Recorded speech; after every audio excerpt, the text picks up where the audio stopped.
welcome to the DL Gaming Podcast. I'm Bobby. I'm discombobulated. Everything's new around here. We got a new format. We're talking about different things. The screen is right in my head. I feel like I can bump my head against the screen, but it's bigger for you guys, and it's better in here, definitely, right? Yeah, I don't think that makes any sense to anybody listening to the podcast. Sure, but that's what's happening. If you're watching, yeah, it's a little bit different of a setup here. Hopefully you can see the screen a little bit better. Also, we have somebody else controlling the screen, so I'm not responsible for what comes up on the screen. We bought a new AI. His name is Simon, and you might hear him from time to time. Nobody agreed on this with me, and I'm jumping in with both feet. So there you go. Are you there, Simon? Hello. Oh, you fucked it up, dude. God damn it. All right. All right, that's it. Don't go with it. Yeah, don't go with it. It is kind of weird. Like, I got to sit back and talk now, and, he's going to be pulling up all this stuff, but it is a little worrisome. Who knows what imagery he's going to pull up here. He's got control of the screen. And not just that, but like before, we were only getting 10% of Bobby's mental capacity. Get ready for all 100%. Oh, no. Yeah, Dude, they don't want that. They don't want this guy can dissect an apple with his mind. It's my watch. superpower. It's If I were an Avenger, that would be it. I'm more useless than Hawkeye. Just by chance, we're fighting a giant apple. Oh, my God. So what was your week like? Because mine was not fun. Yeah, mine was a weird week. We wrapped up another half. So last week we were talking about how like we cut half of our site off. Well, now we cut another half of it off. Mm-hmm. So the construction site that you're working at. That I work at now. Yeah. And it is tiny now. And tomorrow the layoffs start. And so it's going to be really weird. Like everything's off. Are you going to make the cut, you think? Well, I'm a little worried. Because last time I was the one who made the list of who's getting cut or helped with it. And this time I wasn't asked my opinion. So I'm like, oh shit, does that mean I'm on the list? I don't think so, though. Oh, man. Yeah, I don't think so. Some tense situations there. Yeah. Yeah. So last week, I feel like we should apologize for. That was pretty bad. Well, you were a piece of bacon, as some people I was said. pretty crispy, man. So I went to the beach a little over a week ago and just got roasted. I do not belong out in the sun. And it took me a while to get over that. Like, I was not only like burnt all over my body. It wasn't really all over my body, but it was some really bad spots, like the top of my feet. You know, Ooh. some of those really bad spots. Did you get to ear? Ears are pretty bad. No. I did put on suntan lotion, and it seemed like it worked in spots around me. Gotcha. But then some places were just like toasted. Yeah. But like mentally, I was just like, I don't know, man. You know, if drains you, dude. if you're out in the sun for too long, like it can affect you mentally. So yeah, that's kind of where my headspace was at last week. But it took me a while to get over that, and it completely dried out my sinuses. So like, dude, it wouldn't go away all week. So I looked it up. I'm like, how do you fix dry sinuses? And apparently, like, one of the things you can do is stop taking antihistamines. And I take this thing to like keep me from sneezing every day. Stopped taking that about 2 days ago. Sinuses got way better. You're like double drying, basically. Yeah. Right. Yeah. It all started from that day at the beach, but I have a feeling it's, also half of California is on fire. So I think that had something to do with There's it. fucking ash falling from the sky out here, guys. Yeah. It's not very often where we're at, but yeah. Every once in a while, you'll just see a fleck of ash. Yeah. Yeah. It's out where my parents live. It's a little more like that. The sun is red almost every day. You can look at the sun now. I mean, not for a long time, but there's just like a constant haze over it. There's a haze in the sky nonstop. It almost looks like marine layer, if you've ever seen it. Mm-hmm. It doesn't go away, and it makes the sun red as shit. Yeah. I mean, it's even crazier in San Francisco. Have you seen the pictures? I've seen the pictures. You see that guy on Twitter who like he took some video with a drone and then put like the Blade Runner soundtrack to it, and it looks pretty good, man. It looks pretty good. But just in general, our world has a very slight pink or red tint to it right now. Just for that's how life is right now. Yeah. So anyway, I was dealing with all that last week, and it's finally like now. I'm still pretty red, man. Like you can see the top of my chest there. Like it's still pretty roasted. Yeah. But what happened with the peeling? It never happened? Oh no, it happened. Yeah. While you were at school? Oh, no, while you were on video, I guess? For On school? video? While you were working? Oh no. I mean, it started happening actually like the last day or two. Oh, okay. Especially yesterday. You look beautiful today, dude. Yeah, I'm pretty bronze now. I got the tan going a little bit. So he stepped in here and he was like, we look a little darker on screen. I've been. It looks like I've been doing some manual labor outside. It does. Yeah. But yeah, so hopefully I'll be a little more with it this episode. And, I was trying to play some video games this week, but I was just so hooked on the Legend of Zelda, Link to the Past. That's a video game, dude. Yeah, it's a video game, but it's, it's a little old. Did you know that game came out in 1991? I didn't know it was that old. A long time ago. I remember that it was, I remember a lot of lists coming out of best video game of all time. For what? Super Nintendo or no, in just general? in general. Okay. And for a really long time, I would say 60% of the history of video games, it was that game. Yeah. So, I mean, there's no slight. I'm not slighting you for once for playing an old game. If you're playing the best goddamn game that's It's ever a good been. game, man. And you were right, though. When I first started playing it, you had said, like, oh, this has got to be, that's a really long game. Yeah. And I was like, oh, no, I'm already through, like, the first 3 castles, whatever. But it is actually a pretty long game, man, because I've been playing it a good amount, and I'm on the 4th castle in the Dark World out of 8. So I got, a couple more to go. And then I have like the final boss castle. But each one gets longer as well, I guess. Not just longer, but the one that I'm on now is really tricky. It's like a really good maze, and you really have to think. There's a lot of puzzles and strategy. They really work that in. It's very labyrinthian. Is that labyrinthian? It is now, if it wasn't. Yeah. New skin, new words, dude. Yep. Wow. Thank you, Owen Wilson. But yeah, man, it's such a good game. The only problem I'm having with it is I'm playing it on an emulator. And, I kind of feel bad using an emulator. I'm like, okay, piracy, sure. But it's like a 30-year-old game. Yeah, what are you going to do, dude? Buy an old go to a retro video game market? Well, I would like to play it on an actual Super Nintendo because there is a lot of lag on an emulator. I've got the 8-bit controller, the Super Nintendo, so it feels just like a real Super Nintendo controller. And it's a Bluetooth one, but it's a little laggy with that, so I hook it up through USB. But it feels like I'm playing the game, but when I've noticed a lot of enemies pop on screen, there's kind of a lag or a delay, like then it starts to really slow down. Well, I remember that happening on the old systems. I was going to say, maybe that's, built into the code. No, I for sure remember that happening. Even like Nintendo games would do that. Like they stutter. Yeah, and that's part of like what they use in speed runs and stuff as well. Is like when the frames start to slow down like that. And what's funny is I played this game so much as a kid, so I know the parts when that happens. But for some reason on the emulator, it seems like it's even harder. Yeah, it slows down even more. What we're seeing on screen is actually one of the parts where this happens. A bunch of boulders are falling down from this mountain that you have to climb up, and this is one of the parts where it lags quite a bit. And I don't know. It just seems like it happens more on the emulator, or maybe it's just been a long time. I'm not sure. Why is he pink? Why does he have pink hair? And I don't remember this. He might have he's got blue armor instead of the green one, so it might be an upgraded, like the level 2 armor. I haven't got that yet. Or I don't know. Maybe he just changed it.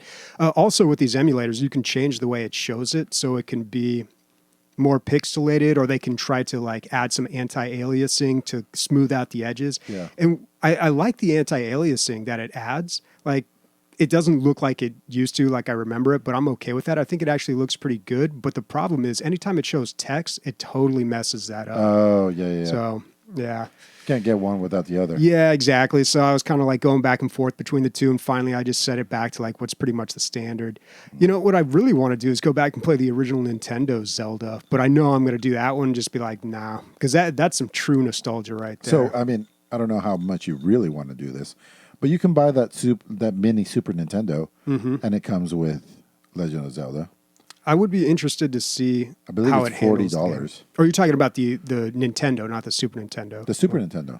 Oh, okay. They have a mini of both. They have a Genesis now too. That might be worth it because honestly, I feel like the Super Nintendo, and this is completely biased, but I feel like the Super Nintendo was the best system out there. Now, I stopped playing console around like Dreamcast, and I didn't even play my Dreamcast that much. So, you know, obviously I'm totally biased here and not giving you a full informed opinion, but yeah, dude, Super Nintendo was it for me. We just lost 47 subscribers because of that statement. Oh no, they feel me on that one. Everybody knows Super Nintendo was I don't know, man.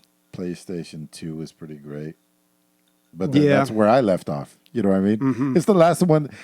It had Guitar Hero. Yeah, it had. What are the chances that the last one that we played is the one that was the best one? You know what I mean? Yeah, maybe.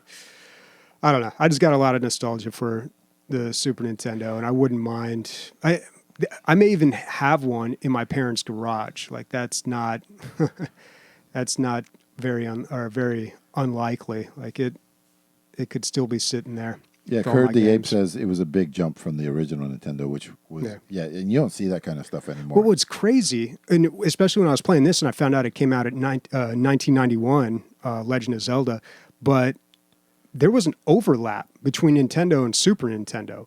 Like Kirby's Avalanche, which we were not Avalanche, Kirby's Adventure, which we were talking about a week or two Came ago. out afterwards. I want to say that came out in like 94 for the Nintendo. That was like really late in its life cycle. And like they were still making games, really good games for the Nintendo while the Super Nintendo was out. Yeah. You know? And I mean, obviously. That happened with the Wii and the Wii U. Well, they waited. It was like a month or whatever. But a lot of Wii U games jumped to the Nintendo, the Switch. Sorry. It jumped to the Switch because the games hadn't completed their life cycle. So Mario Kart and Zelda jumped over to the new generation. They just upped the graphics and stuff. Yeah. And I really want you to play Wind Walker now. Or I mean, Breath of the Wild. Yeah. Yeah. Take my Nintendo, dude. I don't never use it. Your Switch? My Switch, yeah. Yeah, I'd borrow that. I'd check out that game. It goes weeks without being touched. And you can play some. Mila's not going to be upset about that? No. Oh, she has her own, right? Yeah. Okay. And then you could play. You could take the Pro controller as well. It's kind of a must at this point. And that's totally what I feel like too. Like you can't. I figure if you buy a Switch, you're also buying a new controller. You have to, because those little controllers are pretty ridiculous. Yeah, even when you play it in the way that it's intended to, like a Game Gear, like a handheld. Well, you're supposed to have one of those tiny controllers in each hand. Mm-hmm. So it kind of makes one full controller. Mm-hmm. Yeah, they have a thing where you can lock them together, right? Yeah, but you don't even need to. Like you're supposed to like play like this. Okay. You know what I mean? Yeah. Like you could, at any distance, and then they have gyroscopic powers detection or whatever, and so like so they can tell when you're waving them around. It's like the wand. Yeah. So that was the whole idea, and so yeah, we should try. Yeah, take it today. All right. Yeah. You know, last week too, and amidst all the craziness during the last podcast, we forgot to shout out subscribers and subscriptions. There was lack of craziness is the problem. Yeah, the lack I guess of everything last week. It felt crazy to me. But let's see, we had JD Constriction subscribing for 19 months in a row. 19 months, man. By the way, there.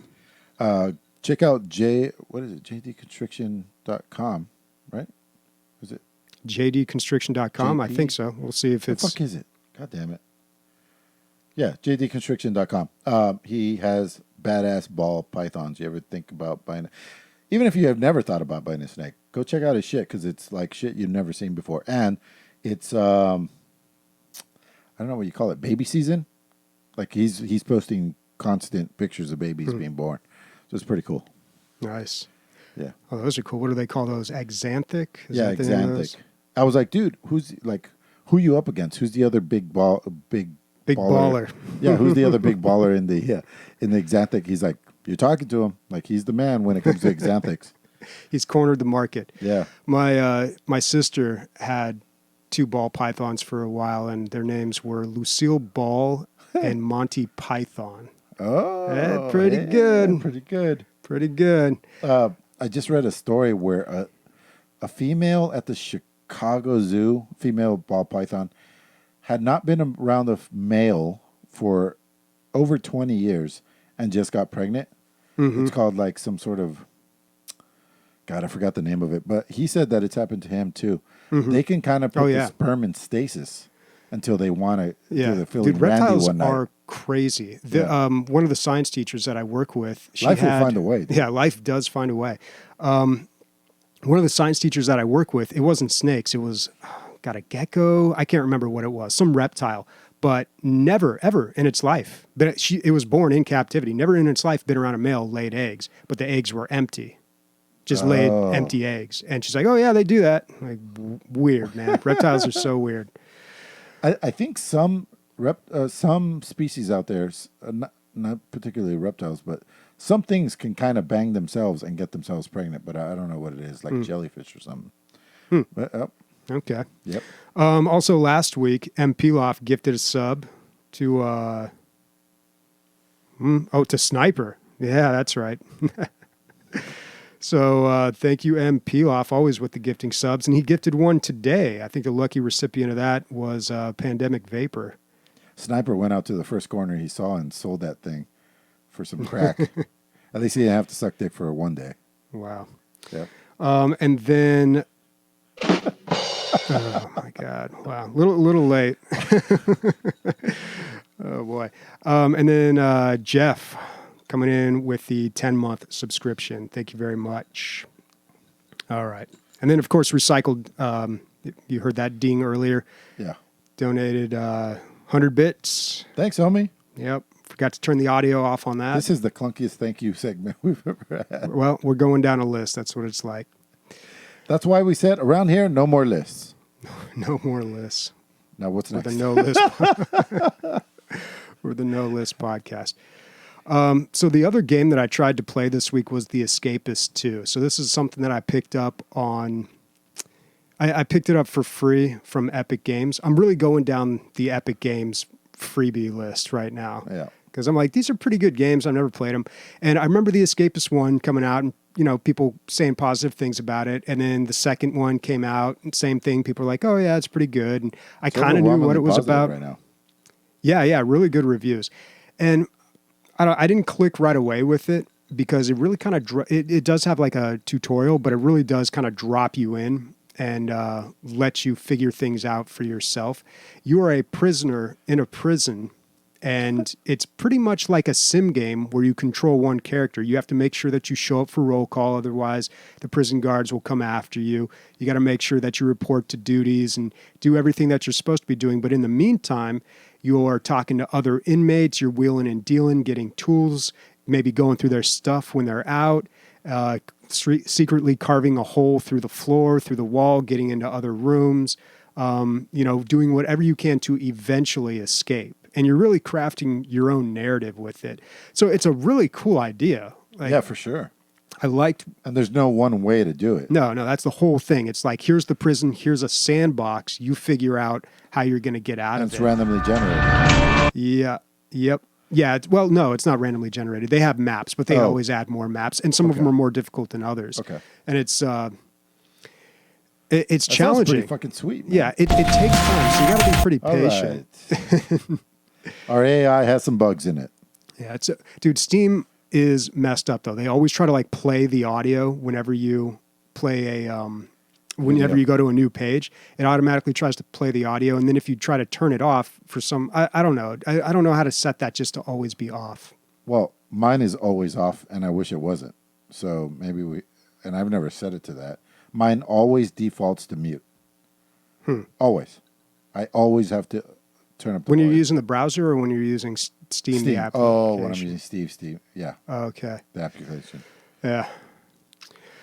So, yeah, man. I mean, I like this game, but I don't know. It's hard for me to really get into it right off the bat. Because it really seems like your shit, dude, the way you're explaining it. Well, I think my problem was I was expecting a little more of a tutorial. It does give you that initial tutorial where it's kind of cool. Like a guy is retelling his story about how he escaped. That's cool. And he's narrating it. So you just look at the narration and then you do whatever he says in the narration. He kind of kills the mood by saying, and then I pressed B to dig through this wall. I'm like, okay. So it kind of kills that, breaks the fourth wall a little bit. But but they run you through that so you kind of understand like, okay, this is the concept of the game, but then they just throw you in a prison. I started off at an easy one and I was a little overwhelmed. I was just like, okay, I guess I'll just start crafting like little pickaxes so I can dig into this maintenance room. And it's a slow process. Like you got to be patient. But Like you could only dig at night or whatever. yeah, because you're constantly having to show up, for lunch or for breakfast, dinner, roll call, shower. This shit obviously all that stuff is supposed to be mundane, but do random events happen in those things? Like, oh yeah, like anything can happen. Yeah, fights break out all the time. People get randomly selected for cell searches. So if you happen to be one of those people, then it's like, got to get the stuff out of there. Yeah. And I got to hide that. You can do quests for other inmates that gets you stuff, and there's also a system where you build reputation with people. So there's a lot to this game. It's pretty cool, and Epic was giving it away for free, so hopefully everyone picked it up then. Cool. I played very little video games this week. I finished Mortal Kombat 11, the DLC, which is called Aftermath. Mortal Kombat 11 Aftermath. Mm-hmm. And like I was saying, full of tropes. The ending. I mean, the DLC. You're playing as the bad guys almost the entire way through, and then spoiler: one of the good guys comes in at the very end and wins the whole thing. So yeah, story wise, all that stuff. It's just like it looks great. The action sequences are good, but you're not. I think maybe with Injustice, you were there for the story. Mm-hmm. I can't say that you're here for the story on this, but it has so much. Like the very first thing that I started diving into, like, okay, I beat the game. What am I going to do? And so so if you click on training or like tutorial or whatever, there's 4 things in there. It's not just training mode like every other game. One is like training, where you go in and you try to do combo. Then there's the combo trainer. Then there's the something else, and then there's the fatality trainer. I was like, yeah, fuck yeah, fatality trainer. Mm-hmm. So I started doing and I was like, I was really thinking I was going to learn every fatality for every character and watch them, because watching them on YouTube does not do them justice. Watching them on your screen first person is fucking awesome. Not first person, but like, But I mean, it looks the same. Is it just the fact that you did it? Yeah, I guess so. Maybe that's it. And it's a lot more like zoomed in or whatever. I've never played a game with the characters this big on screen. They're huge. It's zoomed in so much further than like a Street Fighter game or whatever. The characters are giant. It's like the difference between a regular G.I. Joe and those old like 50s ones that are gigantic. Yeah. Like you feel like you're playing with these like action heroes or like action figurines or whatever. Anyway, but they only show you one per character. But it is pretty cool. I wish there was more. Like, what do they want you to do here? They want you to go to the internet and look them up, and that's how you're going to do it, I guess? Like old school days, I guess? That's what they wanted you to do? Mm-hmm. I don't know. Which is kind of cool in a way, because, it goes back to super old video game stuff, like looking stuff up and how to do it. So that's what I'm going to be doing. I'm going to be going and figuring out all the fucking the fatalities, because a lot of them are fucking awesome, man. They get pretty creative. Pull up, nice, dude. Pull up Jack's fatality, bomb fatality. I don't know, but go ahead, Bobby. Isn't Jax with an X? Yeah, Jax is with an X. Who are you? Fucking Canadians, dude. Jeez. Someone, let's see, Kurt is mentioning Pit Fighter. I remember that game. Whenever I think of Pit Fighter, that wasn't a very good fighting game, but I always felt like it was. I was always excited when that was in the arcade. And I remember one time at a roller skate rink, I was playing that, and some kid came up, put a quarter in, and I beat him the first round, and he got so mad.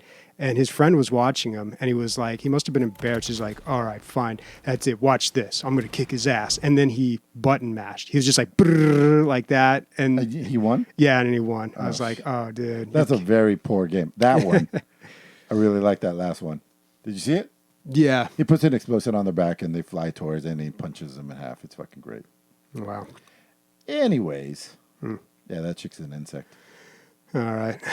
I'm being told our stream that there's a little bit of a delay. I wonder, I think there's always a delay. It's just now the camera's zoomed in a little bit more so you can actually notice it.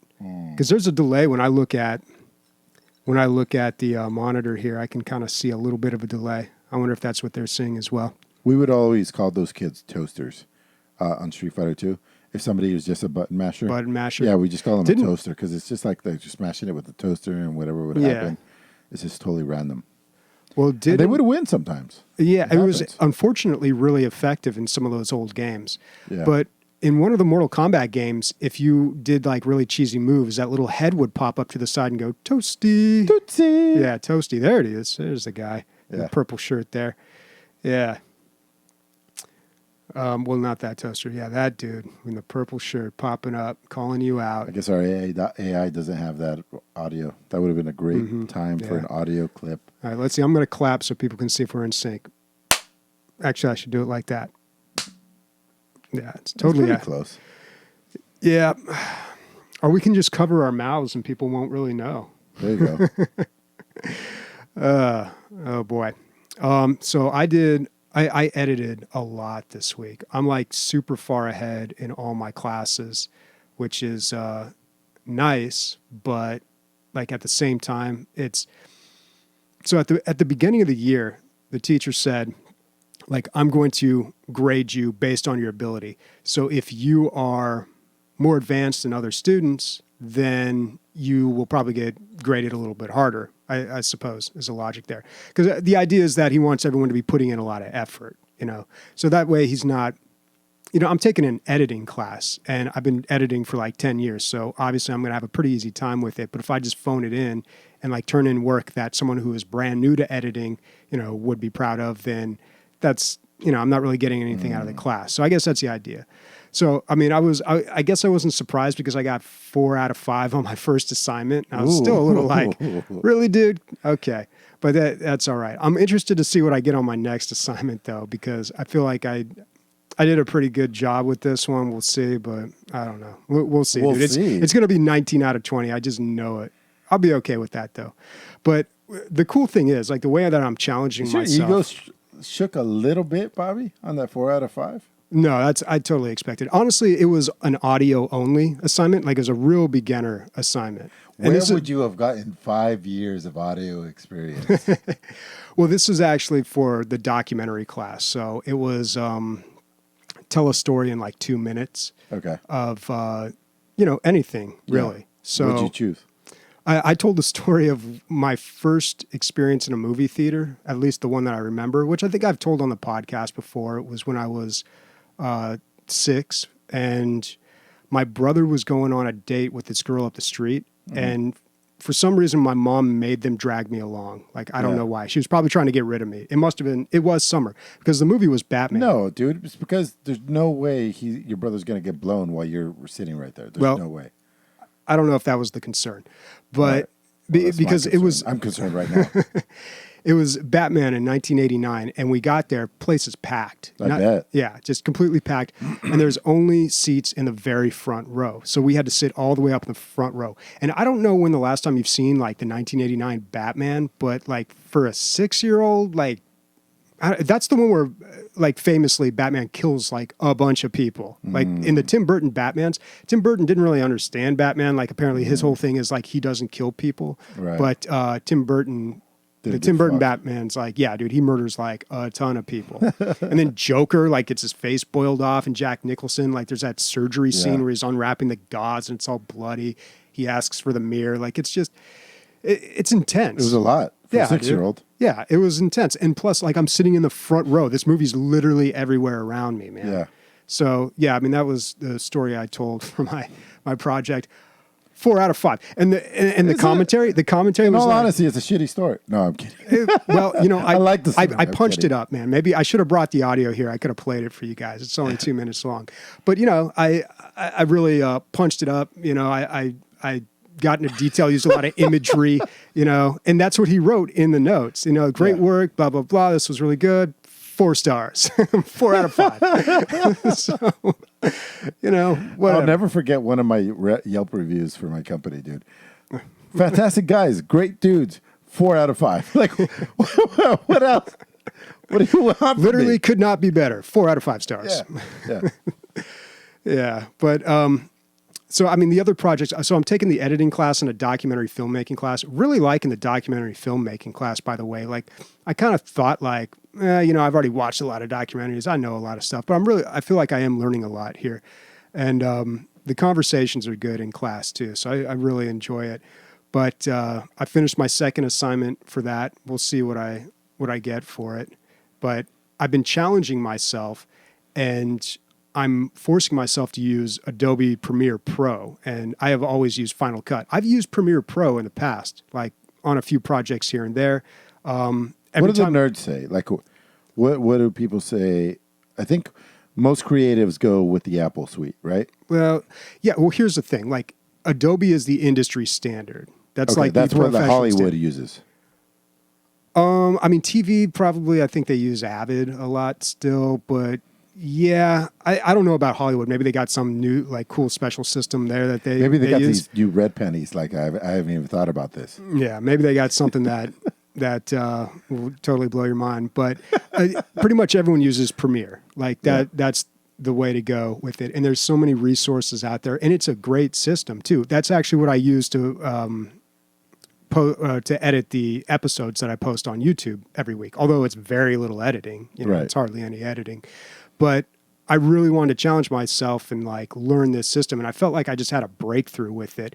Like the project that I did, I think it was from being so familiar with Final Cut Pro. Like I was just like, I know what I need to do. I just need to know what it is. So it was a lot of Googling, you know, where's the stabilizer in this? How do I, you know, unlink these? You know, they call compound clips nesting in Premiere Pro. So I just had to like figure that out. How do I paste attributes? Like learning a new language, or at least a new dialect. The keyboard shortcuts too is a huge part of editing because you get so much faster. And it got to the point where like, so my documentary class, like I'm editing that with Final Cut Pro because I'm just like, that's more about like the story and whatever. And like, I need to be quick and knock that out. But the editing class, I'm sticking with Premiere Pro.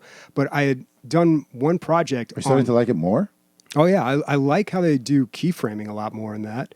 And I like how I don't know. There's a few like technical things that I think are a lot better in Premiere. No, I do keyframing all the time.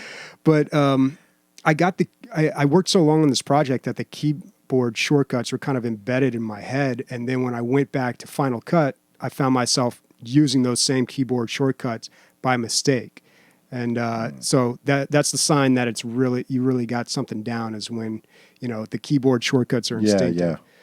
So, I mean, that was really cool, man. Like, I feel like I'm getting something out of the editing class, even though it's probably a little bit below my skill level. But yeah. Okay, 4 out of 5. Yeah, 4 out of 5. But I mean, in addition to working on this, so I've been totally engrossed in documentaries right now. That's all I've been watching, man. Yeah. If you look me up on Letterboxd, like it's all like documentaries for the last week or two. And the last couple ones, I mean, I watched a bunch, but I watched one too, so that's good. I'll mention the good ones here. So I'm catching up on some that I totally missed. Like I talked about Bowling for Columbine last week, but Super Size Me. Yeah. Never seen it. Never saw it either. Yeah. You know watched about it, but yeah, it's one of those things you never got around to seeing. And here's the thing. You don't really need to see it. Yeah.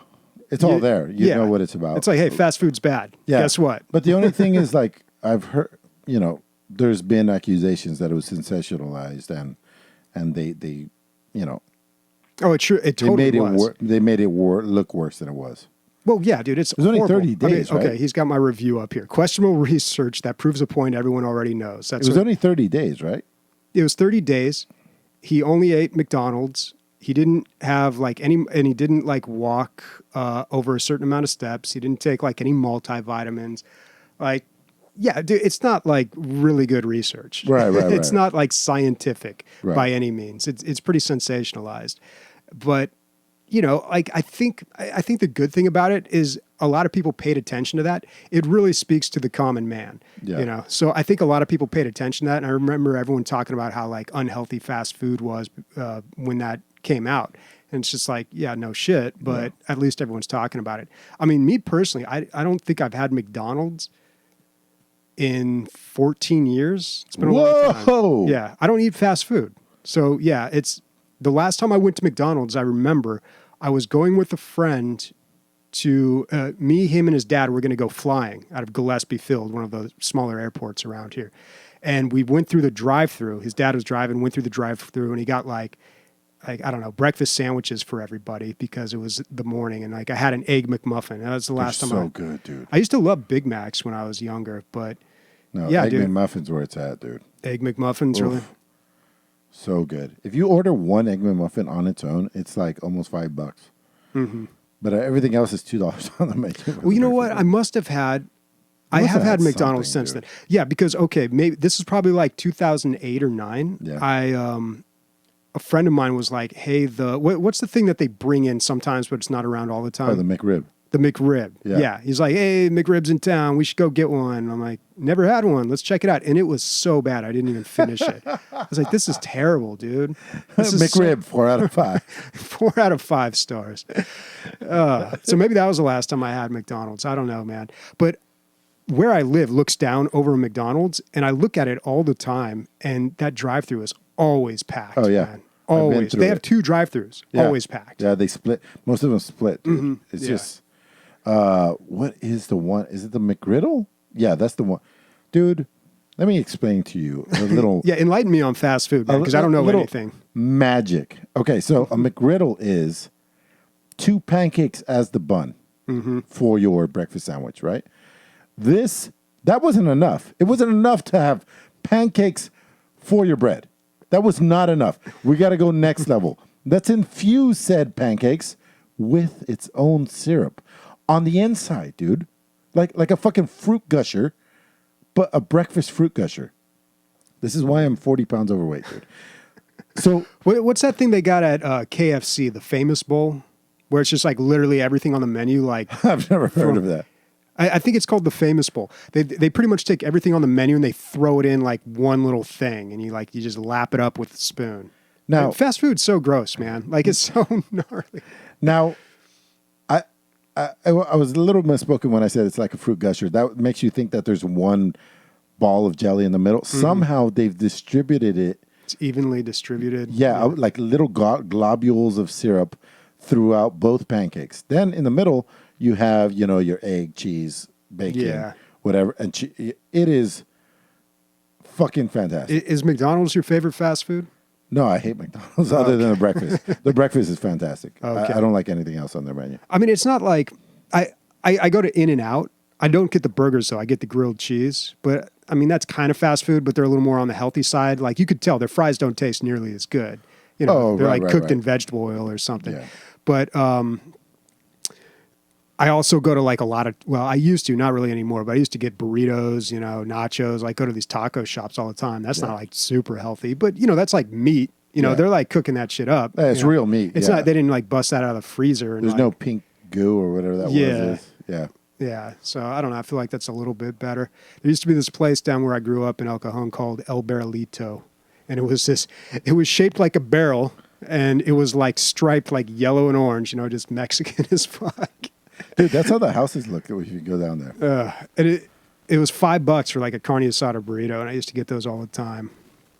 Yeah, but I don't know. So what's your fast food of choice? Jack in the Box, man. It's just, okay. Jack in the Box. The amount of options that they have, it's so long. Whatever you want, they got you covered. The minute shit, it changes all the time. But for breakfast, their loaded breakfast sandwich plus jalapenos is a dream come true. It fills your belly and it wakes you up because of the jalapenos. You're like, jalapenos, let's go. I used to get a lot of Jack in the Box. The jalapeno poppers. Yep. They used to have these like $2 cheeseburgers. Yeah, Jack in the Box was good. And then they were always open. Yeah. Although isn't fast food open all the time anyway now? A lot of them are 24 hours because they don't have inside service, so they make all their money from the drive-thru. Yeah. But the sriracha burger for lunch is fantastic. Mics are getting fuzzy. Hold on. Yeah, I'm hearing some background. Sorry, guys. It's our first podcast. We're trying to get all this done.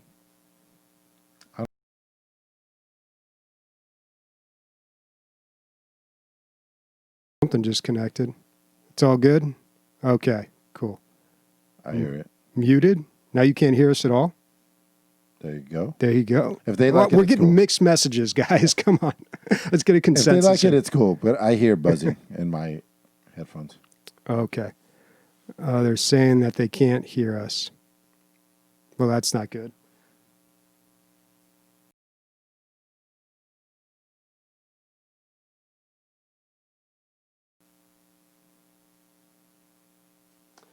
All right, checkity check 1, 2. How about that? We're going to have to edit this episode. Now, this is all magic, man. People love this behind the scenes stuff. I'm going to take... we got to edit this anyway. I'm going to go grab a drink. Are you sweating, dude? Yeah, it's very hot in here. Okay. Should mark the time here. All that fast food talk. Got you sweating, Bobby. Yeah. No, it's literally 90 degrees in here, always. Wow. Why are garages always hot? Dude, that's what I That's a wanna great temperature to be at, just permanently. Yep. Really gets you sweaty in all the wrong parts. Nice. Thought I was going to sneeze. I might be sneezing a lot this episode because I'm not taking my antihistamines. It's either have dried out sinuses or sneeze 5 times an hour. Wow. Those are great options. Yeah. And I have option C. Well, you know the problem with sneezing right now is people look at you bad or look at you Yeah, dirty. dude. You can only sneeze on your own time in your own fucking house. You can't sneeze in public. No. People think you're giving them COVID, which it's not even a symptom of COVID. Which Sneezing? yeah, sneezing But is what if not you one of the happen to have symptoms. COVID and you just like look And you at the also sun? sneeze? Yeah. Yeah, then that's not good. Okay. I think I have to pee too, man. It's hard. It's hard just sitting here.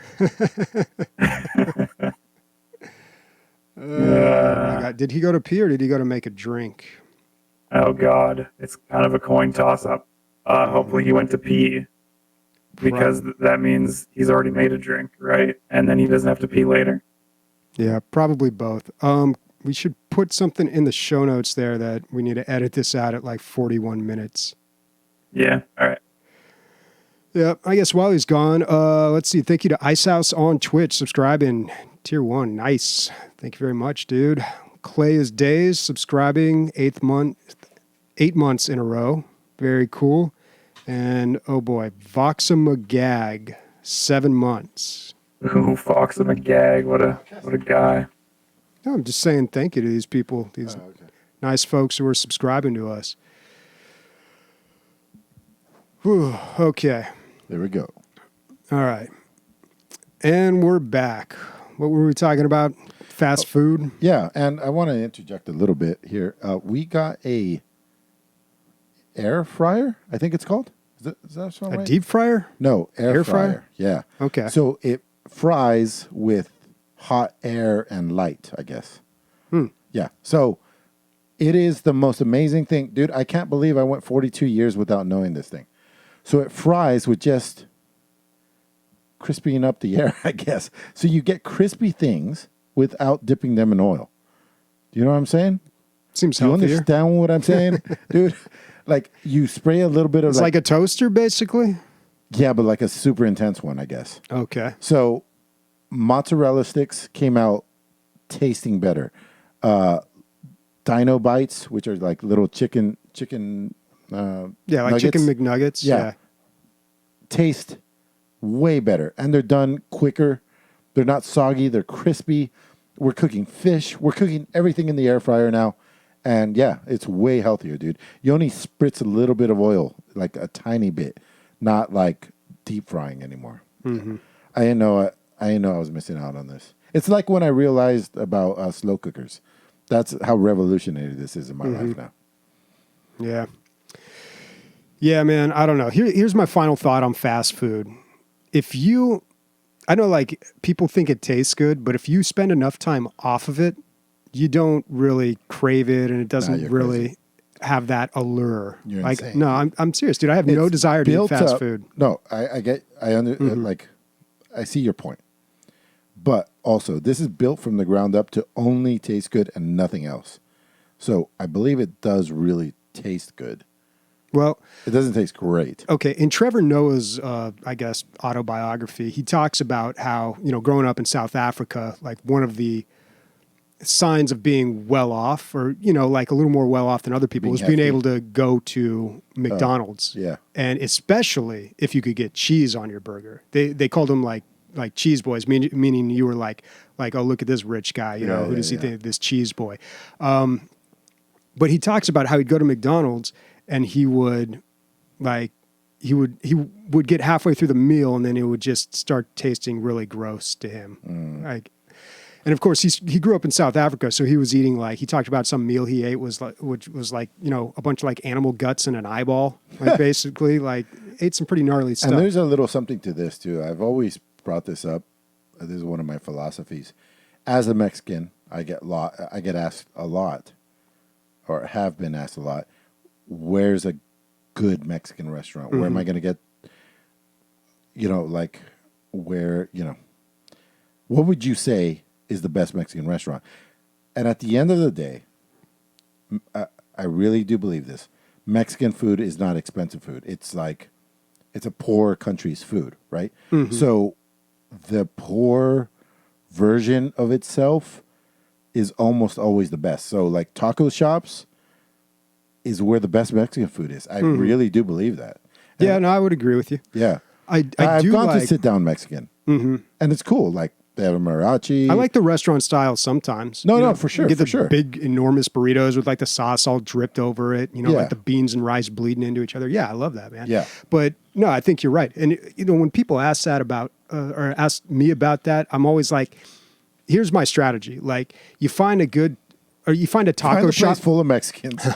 No, you just find a taco shop near you and you just go in and you tip them $1 every time and you make sure they see it. And then after a while, they start hooking you up. The burritos start getting a little bit bigger. Sometimes they throw in a churro, you got to build a rapport. I just got a shrimp in my bean and cheese burrito. It works, man. It works. You found it on the floor, senor. But yeah, I mean, you do want to find, you could tell a good taco shop. You come in, they're doing some drywall or something. They got a little homie's vending machine in the corner. That's a good taco shop. Mexican soap operas are on the TV. That's always a good Yeah. one. They don't give a fuck about they don't give a fuck about the people in there's entertainment. It's they're trying to be entertained. Yeah. Okay, so another documentary that I wanted to mention, just kind of a few, I guess, was I was watching the Errol Morris documentaries. This is a I don't even famous. know who that is. A lot of people don't. He's a famous documentary filmmaker, and most people are familiar with The Thin Blue Line, which is one he made in the late 80s. He made another one that was pretty big. His first one, Gates of Heaven, was pretty big. I have not seen that yet, but I did watch his other one, The Fog of War. So it's a documentary about a documentary? No. I've just been watching his films. Gotcha. Okay. Yeah. So I watched Thin Blue Line and Fog of War. Fog of War you could probably skip. I mean, if you're really into Bay of Pigs and, it interviews the Secretary of Defense during Nixon and JFK and LBJ. But if you're into that, sure, check it out. It's great, man. Let me cut in real quick. Okay. I get that you're on a documentary kick, but you're watching really old stuff that's maybe changed by now. I'm watching new stuff as well. No, okay, but it's none of this stuff is current. Maybe it was accurate at the time. No, it's still really good. So, Fog of War was made in 2003. 2003. Oh, okay. Yeah, and it's about it's the guy who was the Secretary of Defense and also president of the Ford Company, had this really amazing life and was a key figure in a lot of American conflicts, and he's basically talking about what happened during those times, and it's pretty incredible. But that one you could probably skip. The really good one was The Thin Blue Line, man. A lot of these documentaries I'm watching, I'm they're pretty good. Okay, cool. But The Thin Blue Line was the one where I was damn, that one was pretty good. What's it about? Man. That was 4 out of 5 stars right there. Actually, no, I gave it 4.5 stars. It's a true crime documentary, which I'm totally not into, man. I'm not into the true crime thing. But it's such an interesting story. And the way that Errol Morris makes documentaries is so boring. but somehow he makes them interesting. He does like a really standard sit down interview and then just throws. Well, no, he just interviews people. That's all he does, dude. He just interviews people and he'll throw some B-roll on top of it. Thin Blue Line has a lot of reenactments, which at first I was like, this seems kind of cheesy, but like eventually, like the story just swept me up. It's a super interesting story. So he started doing a documentary about this guy called Dr. Death. And it's like this doctor that examines prisoners and determines if they're able to be rehabilitated, and he never said they were able to be rehabilitated. So it's about this doctor who basically went to prisoners and said, nope, crazy, don't let him out of jail ever. And some people got sentenced to death, like the death sentence. That was his intent, man. Yeah. But while doing this, he came across like some really interesting case that happened in Texas, like where a cop was shot, and he just ended up making the entire documentary about that. That's exactly what happened in Icarus, dude. You should watch it. That's what happens in a lot of documentaries. Is what I'm finding out. Yeah. I've seen Icarus, by the way. Oh, okay. Yeah. So, in Icarus, he starts it off about steroids with himself. Basically, he's a cyclist enthusiast, the whole steroid things with cyclists. And then he's like, let me see how much better I can make myself over to if I take a bunch of PEDs. But that led him down all the way down to finding out that Russia cheated the entire time in the Sochi Olympics, and that's why they got all the gold medals. And a bunch of gold medals for your country brings up morale, which means you can start a war because you trust the president more because morale is up. Like, cheating during games leads to countries being taken over. It's fucking insane, man. Yeah, that's a really good documentary. I think that won Best Doc in 2017. And I feel like a lot of it was luck, though. Well, yeah, I mean, that's what I'm saying. I mean, one of the things that we talked about in class is selection and arrangement, the two steps of making a documentary. Selection is finding a way up the hill of the story. But all these documentaries, the first one we had to watch in class was Harlan County, and the teacher was making a big deal about following the story because that's what happened in Harlan County. They went to go make a documentary about something that was happening with, I can't remember what it was, something that was happening in like a court battle or something, and then they found out about this coal miner strike that was going on, and then they followed that story. And that became the whole documentary and won Best Doc whatever year that came out. Same thing with another documentary I watched last week too called Capturing the Friedmans. Another true crime doc, which pretty good but a little slanted. But it kind of makes sense though. If cameras are around and a filmmaker's around, crazy shit happens all the time. It's just not documented very often. You know what I mean? And so like if you're talking to this guy about his fucking rice fields, and some guy gets murdered over here, you're just going to turn the cameras over here, and now you got a new documentary. Yeah, I mean, that's pretty much what happened with The Act of Killing. I don't know if you ever saw that one, probably not. I think that came out in like 2011, but they went to go interview farmers, and like, I can't remember what the country was. And then they find... It's Vietnam. Oh, it's Vietnam? Right? Okay. Where they were killing all the communists. Yeah, they just like murdered off everyone and the people that did it. And the guy was explaining how he reenacted it. Yeah. But yeah, that's what happens with a lot of these. And, there was this quote that we started with in class from Barbara Koppel, the person who directed and made Harlan County. She said, follow the story. Yeah. Like if something more interesting is happening, just go with it. Yeah. Which is kind of scary because, like, what if it ends up being a dead, just to like release that power and just like go with the flow. That's like, and a lot of times you're there because you're really interested in this thing. You know what I mean? Like that guy was originally really interested in cycling because that's his passion. But somehow now it's an international scandal and he's got to save the Russian scientists like a goddamn video game, dude. Yeah. Right? Yeah. No, that was a crazy documentary. There's a really good movie. I didn't think I'd enjoy it this much, but it's interesting because it's like a fake documentary. It's called Bernie. It's got Jack Black in it. You probably know about it. You'd probably like seen the cover art for it, but you probably never watched it. It's about like a real thing that happened, and it's like a feature film movie where Jack Black is playing the character, but then they go and interview people from this town, and they kind of retell like, or they talk about the person, the main character, like super heavy dramatization. Yeah, I guess it's like a re-dramatization, but it's actually a movie. Weird. And that's most of the movie. Most of the movie is actually, Jack Black, like, right. like doing that. And then they cut away to these people who are not actors, who are the actual people who like were in the area when all this stuff happened. And it was super entertaining, man. Who directed this? I can't remember. It was someone kind of famous, but it was good. Yeah, it's got Matthew McConaughey in it.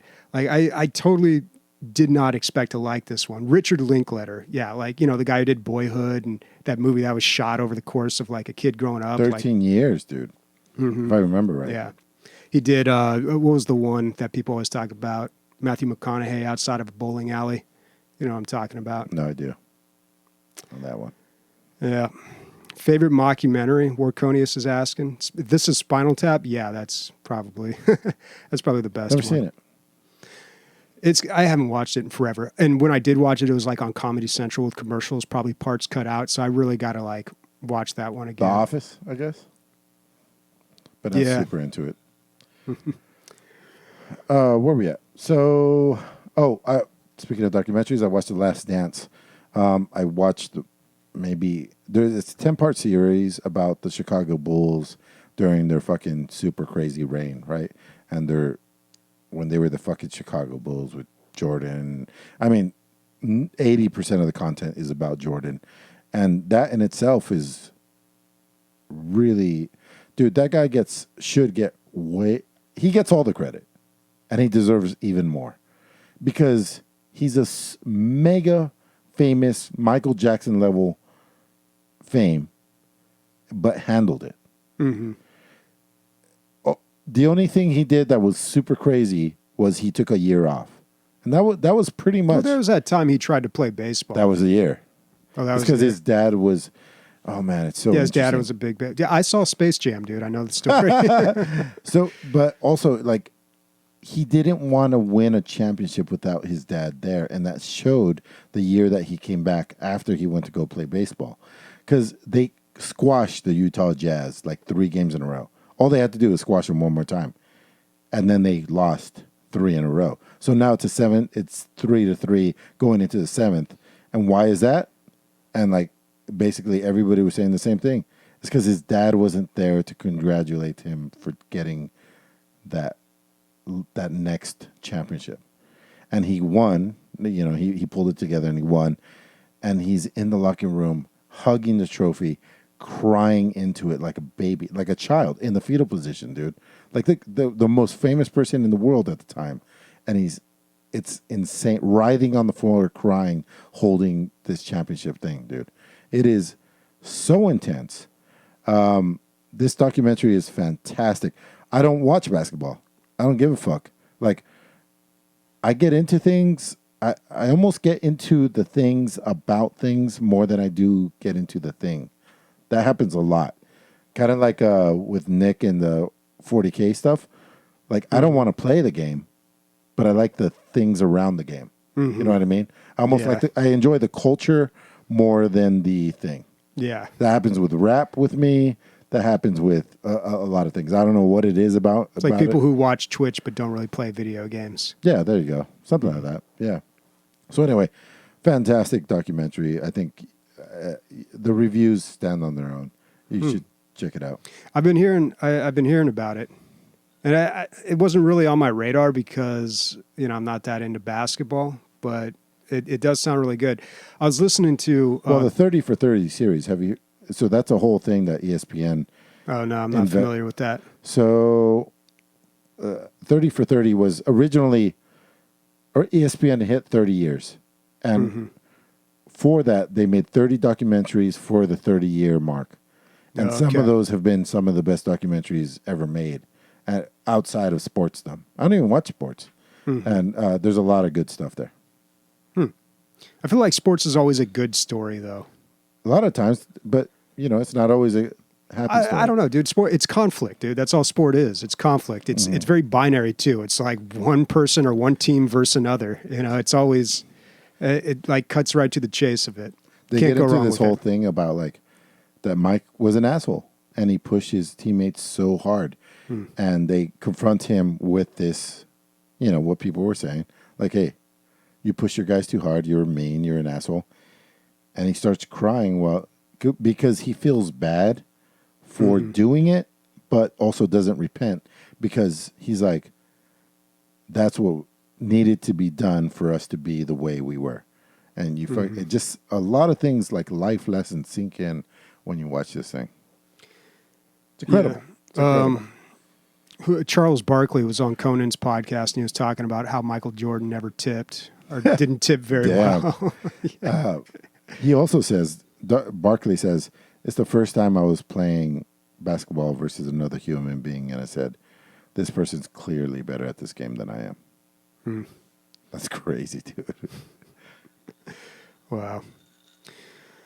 I don't know if you're excited for the new Dune movie coming out. Did you watch the trailer? I watched it before the show, dude, or right before the show, yeah. Oh, cool.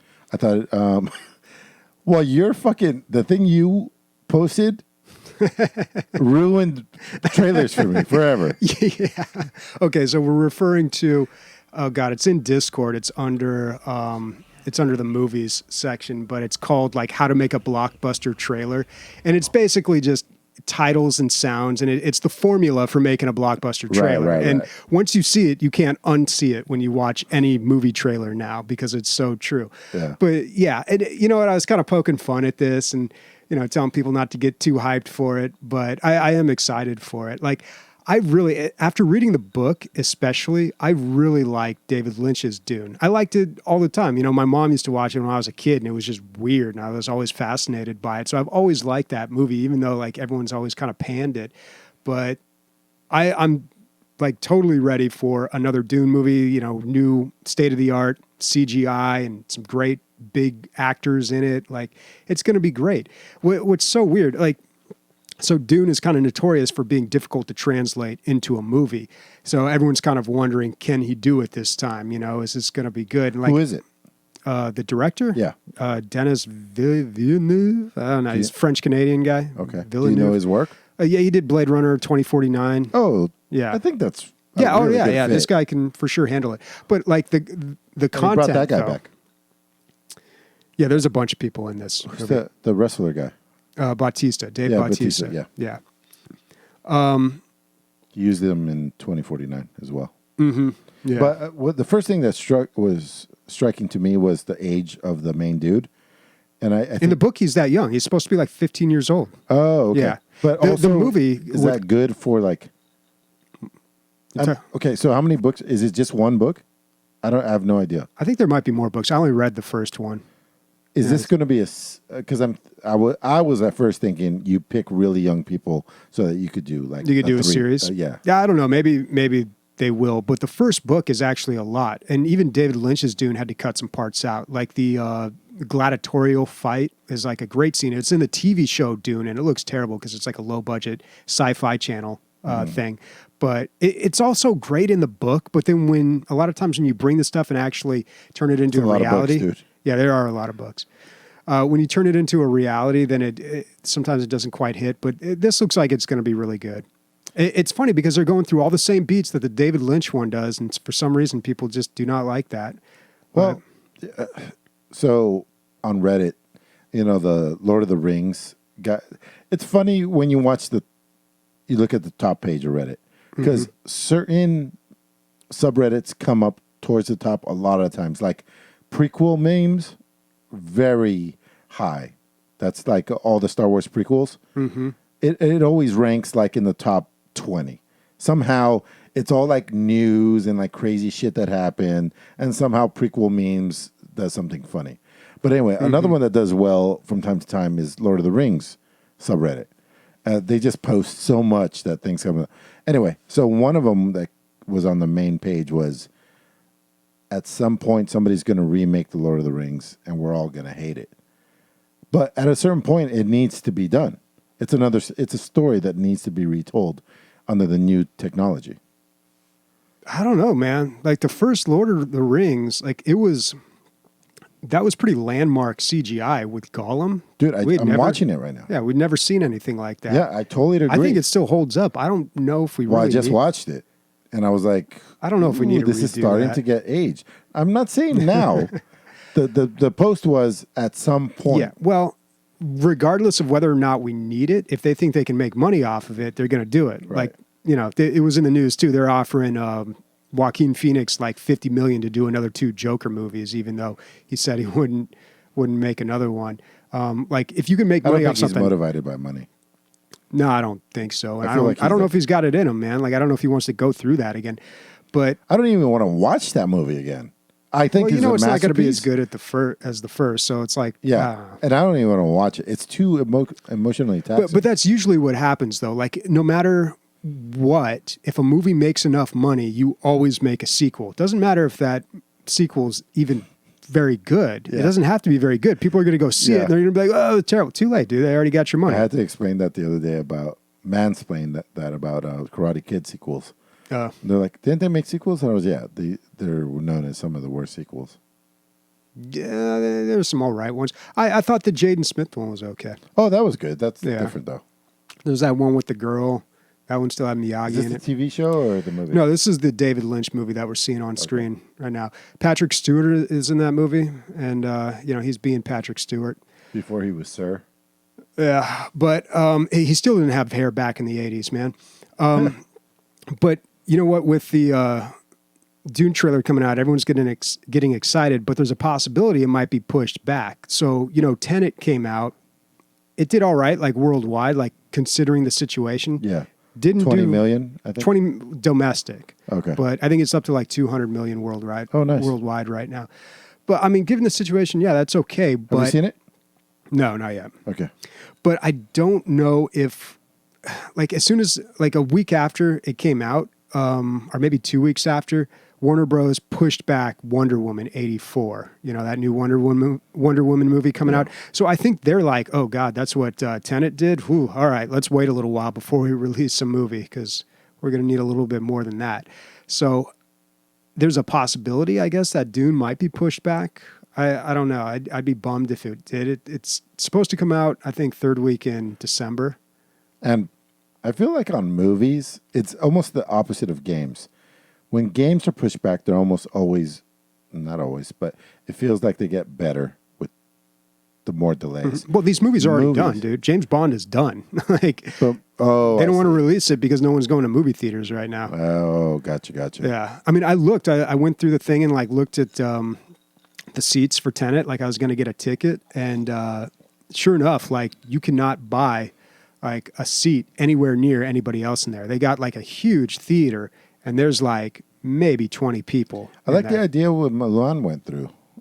So they let, even though it's a terrible movie, I've heard, Mulan is $30 on Disney Premiere, Disney Plus Disney Premiere. Plus, yeah. But it's going to be free December 4th, I think. They're just adding it to Disney Plus. Yeah. So, but yeah. I like you're going to make more money that way. The problem is you're not going to make any headlines, like blockbuster weekend. Well, you're missing it. You can do that at any time, man. You can put it on like a streaming service at any time. I guess you could charge like a certain amount. They have released some movies like that where you pay $20-$30 to see it, but you're missing out on the box office. I don't know if that really replaces the box office. I don't know. Did Mulan make more money? The real question is between what we're talking about is, did Mulan's strategy make more money than Tenet's strategy? And if I were just going to guess, Well, yes. The thing is, I mean, we know from like Box Office Mojo about how much Tenet made, but Warner Bros. Isn't releasing their internal numbers, so nobody really knows, Right. Like and how nobody well would it's know doing. what Yeah, no one's Disney gonna- Plus is going to make. Yeah, either. exactly. So, yeah, it's like the great unknown right now. But my assumptions are always correct, Bobby. That's why I'm sitting here on a rich couch. All right, so all your stuff is done. We don't have lists, but we're going to go down a list, Bobby. We tried pendulum painting today.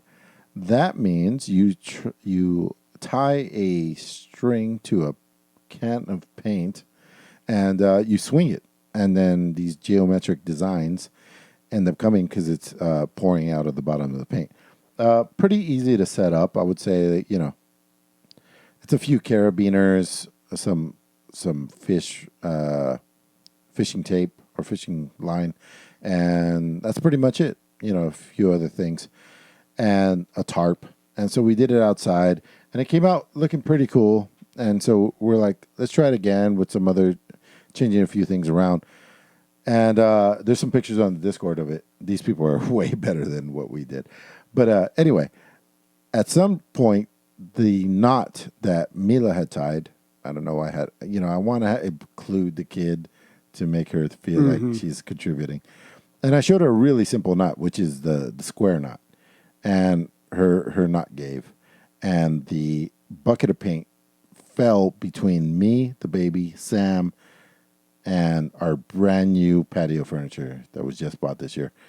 And just sprayed paint all over everything. Not the baby. My reactions were quick enough to get the baby out of the way. But it landed on my phone. Almost worst case scenario. Almost. The patio, everything. So I got the pressure washer, sprayed all that away. But the system is in place, and I feel like Sam's super artistic. She's really good at visualizing and getting what she wants. So I believe she's going to start making some cool shit out of this. If you have no idea what I'm talking about, Pendulum painting, you'll see some cool shit. The designs remind me of those things you used to get, like, I don't know, when I was in elementary school, it was like a circular gear-like thing, and you'd put your pencil in it, and then you'd like rotate it with the pencil. Yeah, that's called Is that a spirograph? Is that a sextant? Sextant? Yeah. I don't know. It might be a spirograph. That sounds right. Sounds better than a sextant. Yeah, not sure what that is. Huh. Oh, that's cool. If we only had an AI to look the difference up between a sextant and a what? A spirograph? Spirograph. I'm pretty sure it's a spirograph. Okay. Yeah. Yeah, Kurt the Ape says so. That I feel that's stronger than our AI. Also, by some crazy turn of events, I have now a 2020 Mercedes-Benz GLC. It's kind of like their small SUV. It's almost like a giant. When I was driving around, it's like a giant Mini Cooper. That's what it feels like. A giant Mini Cooper? Yeah. So like a normal car? Yeah, but everything, the styling, the shape, everything's like a Mini Cooper, just much bigger. Okay. I guess it's $70,000, $63,000. I don't know what level, because this is... It's a 2020? Yeah. This is a loaner that we have because we traded in the mother-in-law's, which is being repaired. So they give us this. She can't take that to Mexico where she lives, so she just left it with us and took one of our shitty cars. So now we have a Mercedes, like a fucking sick-ass Mercedes. So the entire dash, 60% of the dash is one continuous screen with no brakes. So it's like a gigantic oval iPad that goes from your left-hand steering wheel all the way past where your radio would be. And that's how her other car is. Your left-hand steering wheel? The left hand on your steering wheel. Oh, okay. You know what I'm saying? I thought the way you said it made it sound like there were two steering wheels. I'm drunk, Bobby, like really drunk. And so you control everything from there. All the instrumentation, everything is, and it's a beautiful screen. It's not like regular TV, because the screens on most cars are terrible, right? This is like high def, looks awesome. Yeah. The UI is great. And that little tiny screen that they just showed, that's not the screen. This thing goes all the way past where you're... Anyway, so you have a little palm rest, and then you have a mouse trackpad, like a really big one. And you can control this screen with your right hand while you're driving. The trackpad's on the steering wheel? No, it's on your right, where your right hand rests normally. Oh, okay. So like on the center console. It's a very strange. The whole thing is very strange. Seems like cup holders usually go there. Yeah, it's true. But that's why this where your wrist rests is elevated on this little like platform, and then the cups would go around that. It just works somehow. Everything just works. So I was like, why would anybody buy something so expensive, 100,000, 120,000? And it's all about the details, man. Like everything is nice. Everything just works well. Like when you turn off the light, it doesn't just turn off. It fades away. When you move the volume up, it's not this flywheel or this knob. It's a tactile, knobby thing that feels fantastic when you turn it. From the ground up, every little tiny thing. You can't complain about a goddamn thing in this thing. It's ugly. I'll give it that. But besides that, It's got a weird shape. everything just works way better than it should, and I'm not used to that. Like the sunroof has 3 levels. There's the blackout level. There's the mid level. There's the glass level, and then there's the open level. 4 levels. 4 levels of sunroof. Yeah, it's fun to drive. It's a lot of fun, and the devil's in the details, right? Like details really cost a lot of time and money. That's a lot of fun. Wow. Yep. Yeah, I guess you're paying for that though. Yeah, you are definitely paying for it. Oh, and the other thing is, her 2020 is getting serviced, so we get this other 2020 for free. We just get to drive it around. You know what I mean? Until it's done being serviced? Yeah, until it's done being Okay. serviced. But And why isn't she driving it around? because she can't take it to Mexico Oh, because of okay. insurance reasons. Yeah. A couple things that popped up this week. Hey, let's talk about some games, Bobby. Chronos Before the Ashes, which is the prequel to Remnant from the Ashes, is being worked on right now. And for a second, I got super like fucking excited. Like, cool, this is the new shit.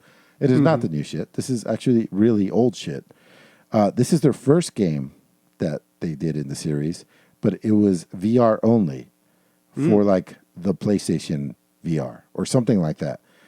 And now they're taking that game, putting it in HD, and then opening it up to all platforms. So it's going to be, you that's can cool. just play it as a regular game. Yeah. But it is not. It looks a lot. It's hard to find any info on this, but it looks a lot more like an action adventure, more like a Breath of the Wild than it does a. Okay. You know, They don't have a third price person. for this yet? There's almost no information that I could find about this, but something else. I don't play this game for the story, so I'm not really interested in this, unfortunately. Maybe it'll be great. If it's great, I'll try to check it out. But it's like I was excited and then I was not, and that's where I'm at. Star Renegades is something Workoni has put on our Discord. That's something you can do too. We need, more than anything, I feel like we need news articles, things that are really important in PC gaming or whatever. Just news articles you want to hear us talk about.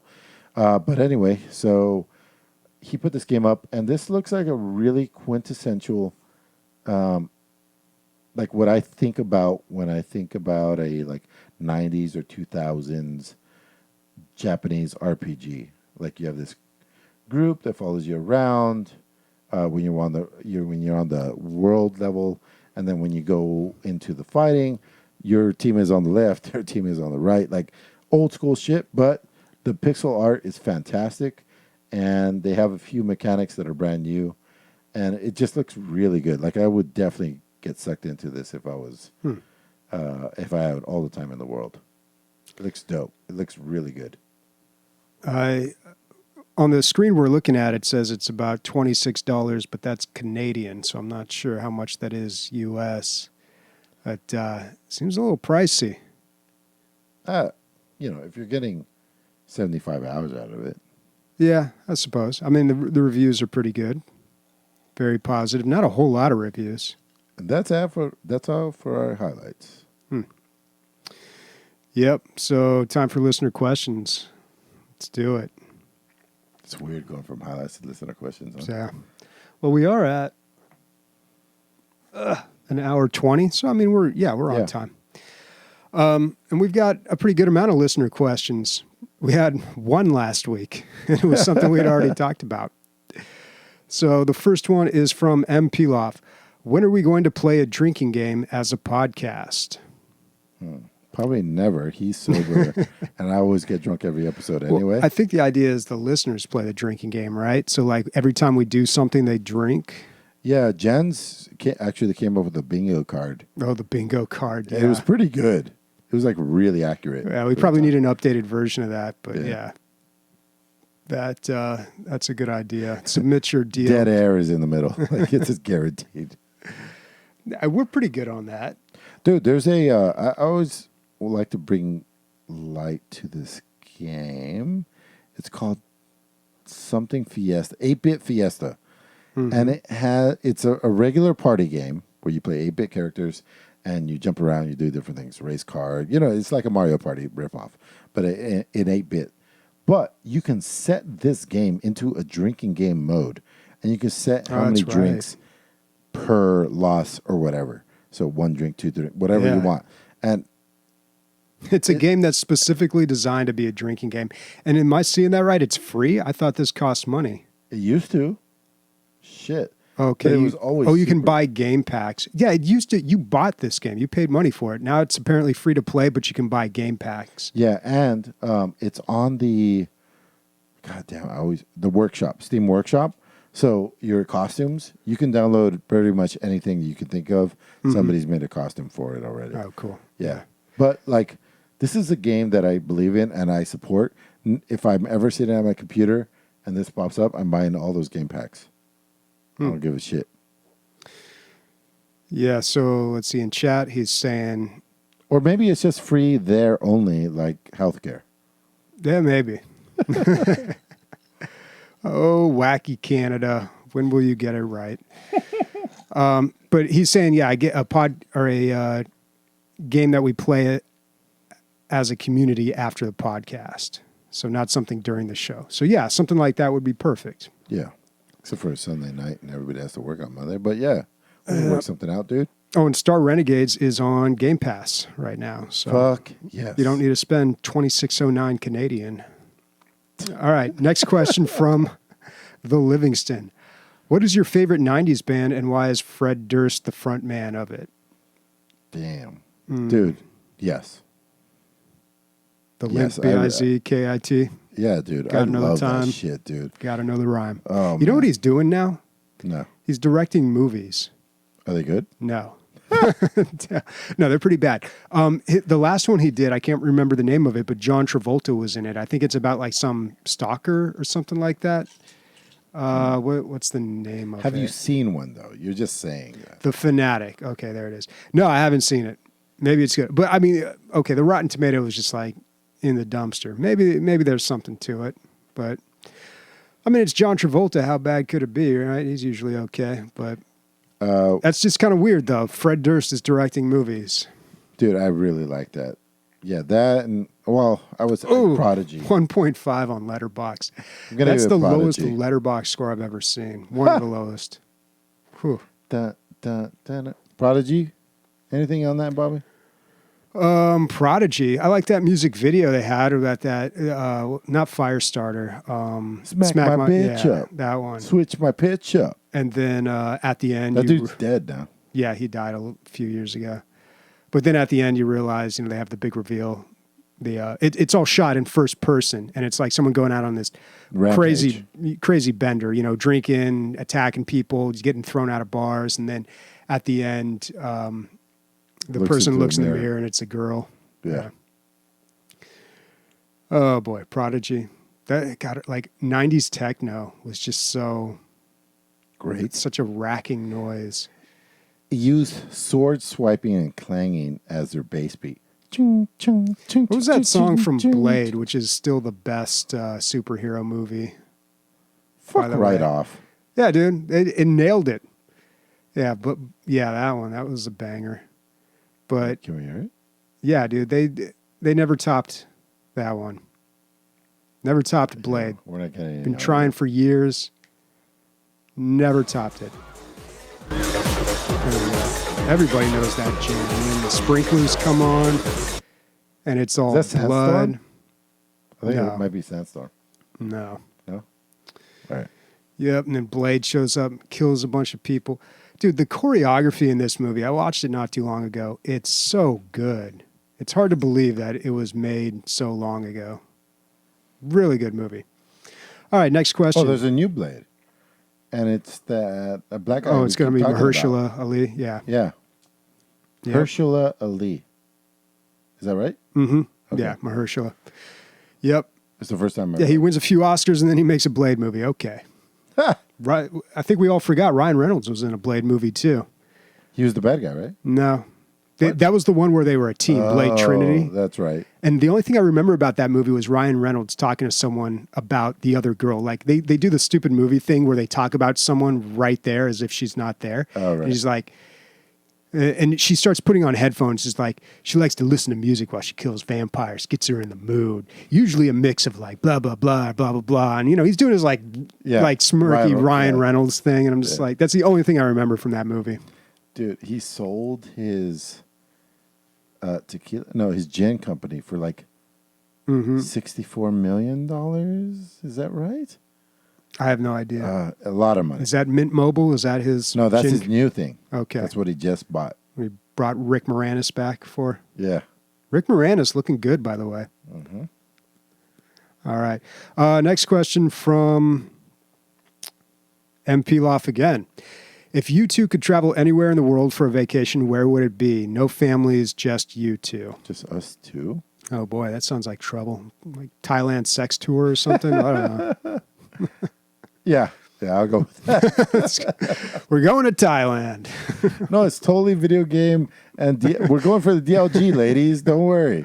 Don't worry. Okay, next question from Torta. Hey, Bobby, since you have been playing older Nintendo games, have you seen the 3D Sen emulator? We talked about that a while ago. 3D Sen. So there's two versions. There's 3D Sen and 3D VR Sen. And it's an emulator for Nintendo that converts in real time the game to like a 3D.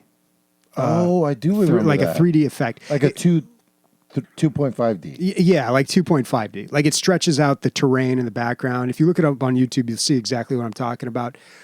It stretches the textures and basically makes the textures 3D.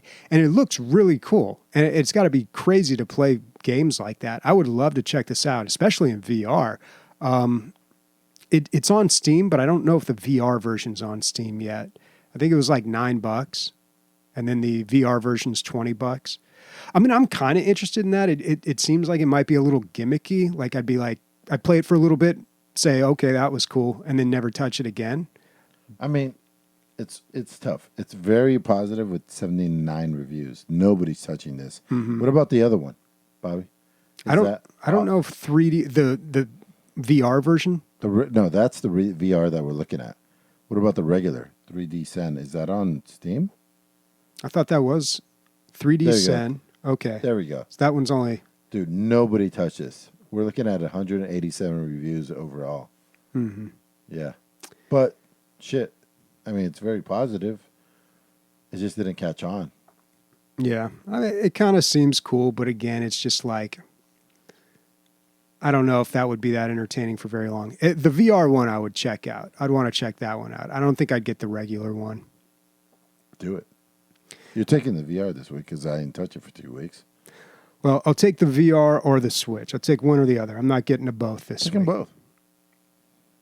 I don't need stuff around my house. Although I do kind of want to play the VR. I kind of missed it this week. Warconia says, EA Play is joining Xbox Game Pass soon and is also available separately in Origin and Steam. If Steam were finally to come up with their game subscription program, what would it look like? Man. This is the only thing I could think of because Steam has such... I think it would be tiered. I don't even know if you do tiered. This is my idea for the Steam subscription service. It's like Humble Bundle where it changes every month and developers can opt into it. So... And you have the option to keep. Well, basically, basically you get a free version, and maybe they put something into it like it's discounted for the month if you choose to buy it, but basically you get like 10 free games a month, and then the next month it switches over. Right. But then you get a discount if you want to buy it. Yeah, sure. Right. You get a discount if you want to buy it. See, guys, see what I was telling you about? You're going to get this fucking apple splitting full 100% brain activity. That's good shit, dude. I really like that. That's awesome. Yeah, but it'll never happen. Not with Steam. But so one of my non-gaming friends that used to be a gaming friend, way back in the day, was like, "Hey, what about this Stadia thing?" I said, "Terrible." He said, "Why?" I said, "This and this and this." And then I was like, really, if you're going to be a console player these days, I almost feel like Xbox with the Game Pass, as far as like overall value for gameplay, is probably the way to go. I know that Sony has better first-party games, and we're never going to touch that. They probably have the best first-party game. Well, Nintendo's are pretty fucking fantastic too. But anyway, like the Xbox with the Xbox Game Pass is kind of where you want to be if you're a super casual, I feel like. The Game Pass for PC? No. Just for the Xbox? For the Xbox, yeah. It's $15 a month. You get all those games. Yeah, you can't go wrong with that. You can't go wrong. It's literally Netflix for games. Yeah. Yeah. It's a great deal. Another question from Orconius. Which Prince of Persia game have you played? Which do you prefer? Any nostalgia for them?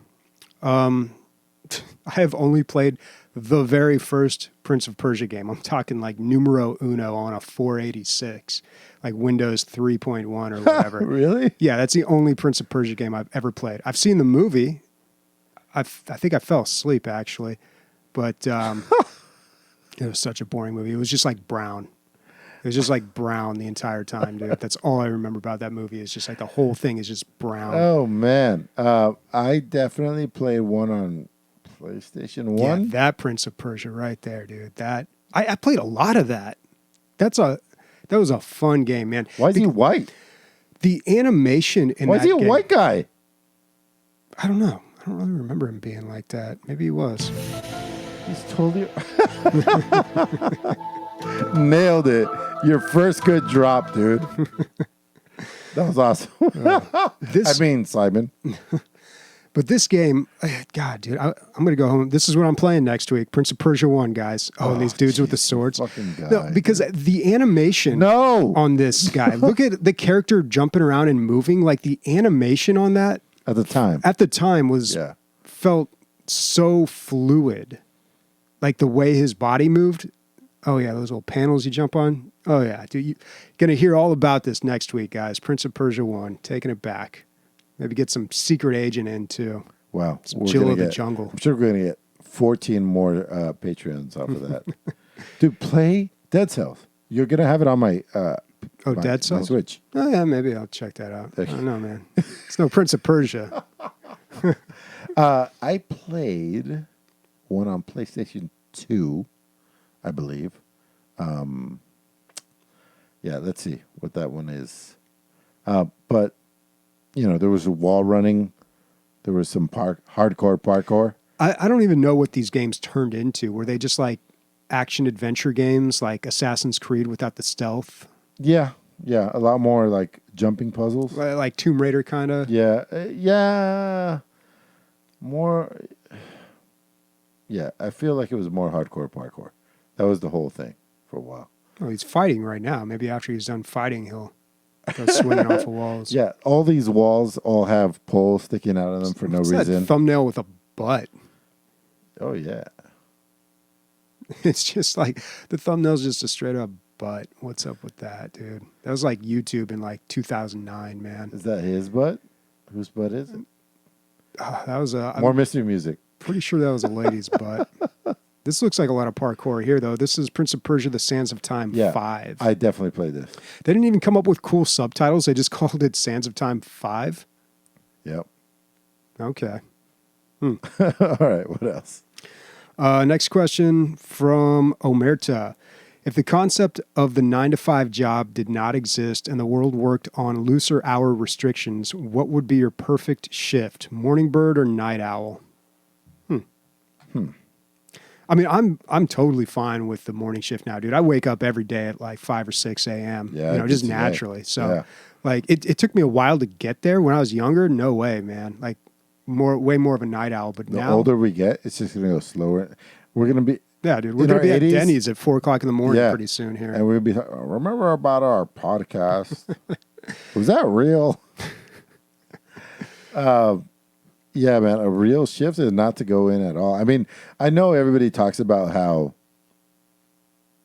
you'd be bored if you didn't have a job. I don't think that really applies to PC gamers.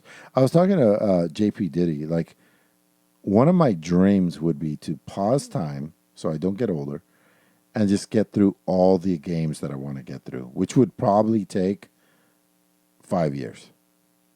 And I would be super happy to put my life and body on stasis and just get through everything that I want. That's how long it would take. Wow. Yeah.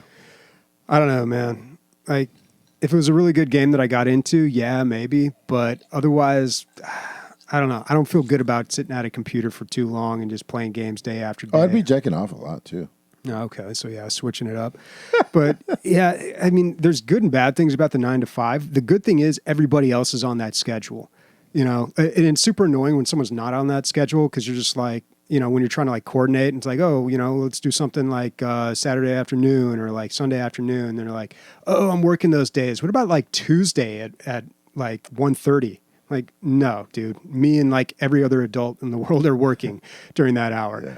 Yeah. But the other thing that sucks is everybody's on that schedule. So traffic and you know, going to like the bank after work. By or the way, something. traffic is back. It's back, dude. Yeah. It's 100% back. Not 100%. Yeah, it's like 90%, man. Yeah. It's pretty much there. It was so nice when it It wasn't. was so nice. It was so nice. Yeah, but I mean, at this point, dude, I'm totally fine. I like to go into work early, get it done, go home. That's our last question. Was it? Yep.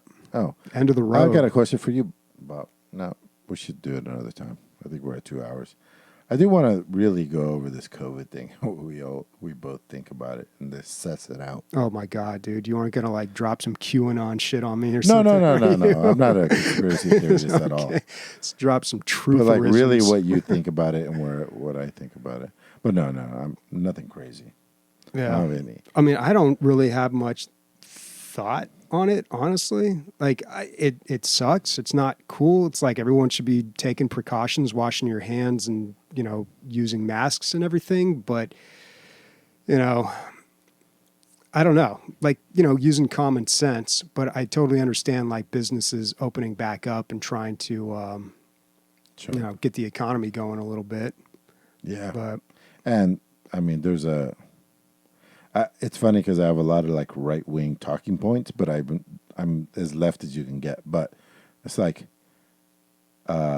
people aren't going out; they're killing themselves. They can't pay their rent. There's depression. At what point is keeping people locked down worse than the people that are going to die? mm-hmm. You know, Yeah. At what point is There the must be cure some- worse than the solution? there must be some X there where they cross over Mm-hmm. and one is better than the other. And nobody knows. This is novel, so we're just making it up as we go Yeah, along. well, I mean, the problem with that and the problem that we're having right now is the problem we always have is what's right and good for some people is not right and good for other people. Yeah. So there's a lot of people that are just like, I don't see what the big deal is, you know? Right. Like teenagers, dude, they don't give a shit. Yeah. Like, They feel like they they're absolutely invisible. do not care at all. But like if you're old or if you are you know, susceptible and you know one of those at-risk people, then yeah, it's a little bit more of a bigger deal. And I think what some people are having a little hard time grasping is like the mask is not for you. It's the washing of the hands. It's not for you. I mean, it kind of is, but it's really for everybody else. I'm totally pro mask, by the way. Just want to Okay. put that out there. Yeah, mask up people. You know, even my parents, who they're on the right side. They're pretty conservative. I talked to my mom for like half an hour today. She calls me on Sundays now since I never see her, and And yeah, dude, they're wearing masks. They're quarantining and doing what they can. You know, they still see like they have some risks. Like they watch the grandkids sometimes. So I mean, that's not That's how I super got safe. fucked. Yeah. So I mean, yeah, it can happen. And you know, everyone, especially me working in education, everyone's got an opinion on like opening schools or not. And like, I mean, you can, but there's 100% going to be issues once that happens. Yeah, kids are gonna die. Yeah. Well, maybe they won't. You know, they're less susceptible. Some of them maybe, but they can still carry it. There A will lot of be kids- one or two kids that die, Yeah. or a few kids that die.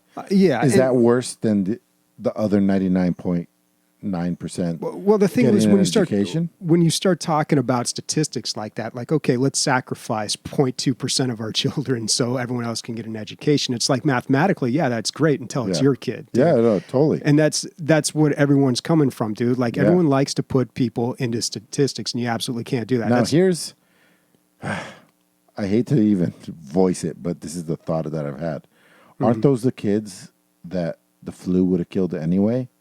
Like, there's, yeah. but it's not just the kids. And no, I don't know, dude. You know what I There mean? can be some real weird circumstances where like a kid who was just fine could get it and still die. You know, it could be like an immune compromised kid, and you know, does that kid have less of a right to life than any other kid? I mean, do we want to go down that road? But the thing is, kids are carriers, man. My buddy who I was at the beach with getting roasted, he's in Alabama. He's in Mobile, Alabama. He's a doctor. And he's like, yeah, we're getting all sorts of kid cases and they don't show symptoms. They have GI symptoms, which is like, you know, stomach aches or, you know, real minor stuff. Yeah, But and it passes quick. Yeah, they don't know though. So a lot of kids are walking around with it, giving it to other people. They don't know it. So, I mean, when you open up schools, dude, kids are really, really unhygienic, dude. Super not hygienic. Usually around like me. yeah, pretty much, man. Worse, man. Kids will like straight up sneeze in your face, dude. They will be talking to you with their bad egg breath, their nasty ass milk breath, and then they'll just like burp. And they just won't. You look them right in the eye, and they just have no idea that what they did is so disgusting and offensive. That's like what you're dealing with, 6th grade and below. Right. So I could see where like people would be a little freaked out walking into that environment, man. No, for sure. But yeah, I don't know, dude. It's crazy, but I think at some point, like people are going to have to get back to some. Dude, I've been going to restaurants again. Mm-hmm. It's fantastic. It's Yeah, I haven't been to a restaurant forever. so great. Are you dining outside? Yeah. Well, no, they just this week you can dine inside now. All of a sudden. Oh, they changed it. Okay. Yeah. But it's funny because I went to a restaurant with somebody because I feel like I've said this before. I feel like a superhero because I feel like I can't get it and I can't give it right now. So I feel like I'm a day walker, dude, basically. And so anyway, I went to a restaurant with somebody who had not been to a restaurant in a long time. We went out and they're like, what the fuck? Like, why do we have to scan this for our menu? Yeah, there's a QR code, and that's how you get the menus now, right? Okay, yeah. And why are we sitting outside? He's like, this is so fucking stupid. This is a stupid restaurant. And I was like, dude, this is how things are done now. Like, this is everywhere. This is not this restaurant. That's how things are done. Yeah. And I don't know, man. I'll tell you what, dude, I'm getting a little tired of people complaining. Well, especially because I've been back at work and that's literally all I deal with all day. I go in and I'm like, this is cool, man. Flex time. Like I could work from home if I wanted to. I could come in at 9 and leave at 1. I end up going in at like 7:30 and I don't get out of there till like 4 because I'm just so damn busy. But like so many people, not just at work, but everywhere are complaining. And I'm just like, yeah, dude, it sucks. It sucked for a while. This is not great. We know it. Not a fucking headline anymore. Let's all just get over it. So I don't know, dude. I'm like at the point where I've kind of accepted it. And also I'm like so busy right now. It doesn't really, I'm not getting stir crazy or anything in my house. world, dude. Yeah, it's that's just where like- I've been since the beginning. Yeah. It's only gotten busier since this has started, you know. Sam, so her kid's going to a school online, and this is something that everybody's dealing with, right? The whole, how do I keep my kid in the seat when I'm not there to watch my kid be in the seat? You know what I What mean? grade is she in? She's in 3rd, but Oh yeah, that's rough. mixed with 2nd grade. She's in a dual She's in a mixed class. mixed class because they couldn't fill a whole class. I don't know why, but that's how it is. And Sam is digging her heels in. She's talking to principals. She's like, why is my kid learning second grade shit when she's a third grader? And she's not happy with that. But that's not what I was trying to bring up. I'm bringing up every guy at work is saying the same shit. I'm not at home to watch these motherfuckers not get up out of their... Yeah, it's a How do you big do problem it? with younger kids. Yeah. How do you do it? Yeah. Who knows? These are things that are coming out through the next few couple of years, I guess. It hasn't. We've had issues at work, but one funny story. So my girlfriend she's working straight from home. She's not going into school and teaching remotely there. She's working straight from home, and she's actually doing really well. Like running into problems, sure, but otherwise things are actually going pretty well. But she's got one student whose parent sits next to them the entire time during class. And then we'll advocate for the student. So, like, if the student doesn't get something, the parent will type into the chat, like, "Wait, can you slow down? Can you explain that more? He doesn't understand it." This kid's in 7th grade. It's like, dude, cut the umbilical cord, bro. Like, yeah, and sure. This is not the first time I've seen stuff like that. Like, well, I've heard about this happened like 8 years ago. I got a friend who works in admin, vice principal, and he was having a meeting with the parent who was upset about something with the kid. And they walk in, they sit down to have this meeting, and the kid hops up in the parent's lap and just like sits there. What grade? 6th grade. So maybe not as bad, but still, that's like that Game of Thrones where that kid's like breastfeeding. Yeah. Dude, that's how bad that is. Yeah, Dude. like I don't know. Holy hell! You're talking about like what, a 11-year-old or something at that age. That's when I called Child Protective Services. I don't know, dude. I think that's what I would have done. The term is helicopter parent, right? Like that's what they call that, like the helicopter parent. But multi-drone. Yeah, that's you got a couple choppers on that. Infrared camera parenting. His organs are failing. Yeah, but that stuff happens every now and then, but it's certainly not the norm. Yeah. Anyways, all right. I feel like at the end of the day, I kind of feel like we should open up. I really do think. Like open up everything? Yeah, we kind of fucked it up already. Yeah, well, I think... I feel like everybody that's going to be exposed already got exposed, or mostly... Oh, no, dude. Way more people are going to die, dude. Like, definitely. Especially coming into flu season. It's not going to be pretty. But I feel like we could open up, but we just need to change the way we're doing stuff. We need to have, like, outdoor dining and, like, the weird menu stuff and things like that. Like, I feel like it's going to help for flu season. I feel like a lot less people are going to get flu.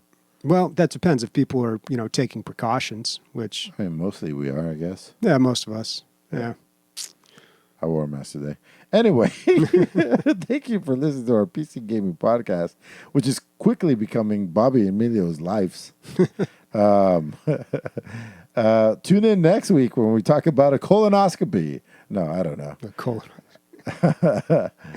Speaking for Bobby and myself, COVID titties. Where's the button? Where's the button? Ugh. Okay. Oh, yeah, right on time. Hour 48.